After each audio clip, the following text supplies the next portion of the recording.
Remy Martin nagpasiklab sa tune-up game. At ang wish nitong makasama si Kai Sotto sa Gilas, Pilipinas. 3-peat o parang Grand Slam ang goal nitong SGA sa kanilang pagpunta sa taunang tournament. Pero hindi katulad noong 2024 at 2025. May mga bagong pangalan sa team ngayon na siyempre ay magbibigay ng impact. Una ay ang Puerto Rican national team player na si Isaiah Pinheiro. 6'7" naglalaro ng 3-4. Kilala sa kanyang athleticism, strong mid-range scoring, mahusay din tong rebounder at ayos din sa depensa na kanyang naipakita noon sa NBA G League. Ikalawa itong si Boban Marjanovic. Obviously a massive 7'4" center.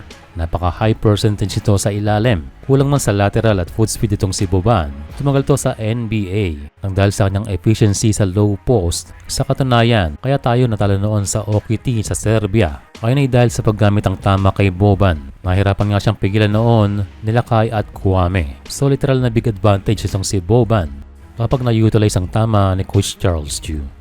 And lastly itong si Remy Martin. Nagpasiklab itong si Remy kontra sa exhibition game sa KBL team na Hyundai Mobis Pibus. Ang dating team nila RD at Hoxon na ngayon ay si Jerry Abadiano na ang point guard.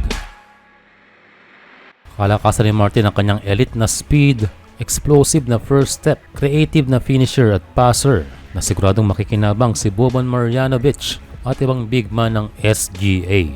Speaking of big man ay na-interview ng spin itong si Remy na kung sakali daw na siya makapaglaro sa Gilas ay gusto niyang makasama itong si Kai Sotto na isa raw agile na big man na siguradong magko-complement ang kanilang laro. Kung pwede lang si Remy ang magiging kawamura ng ating national team na kailangan at naglalabas ang laro ni Kaiju.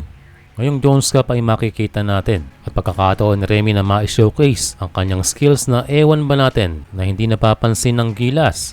Mabuti na lang at siya'y napasama sa SGA para ipakita ang kanilang na-miss. Sa ngayon ay meron ng schedule ang group phase ng tournament.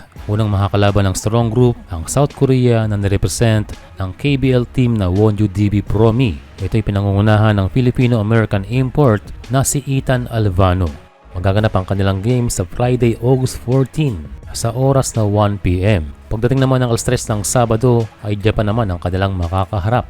Ang team na pinadala ng Japan ay hindi ang Team A at hindi rin ang Team B na maglalaro sa Asian Games. Ito ay ang kanilang Team C. Well, at least nabibigyan ng pagkakataon ang kanilang ibang players na may represent ang kanilang bansa.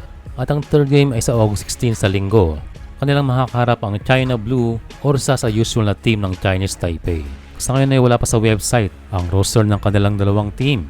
At kung hindi tayo nagkakamali, baka itong China Blue ang usual na Team A nila. Kaya sa mga kagrupo ng SGA ay maaaring mahirapan sila sa China Blue. Pero wag i-underestimate ang team ng South Korea na Wonju DB Promi. Kaya good luck sa strong group.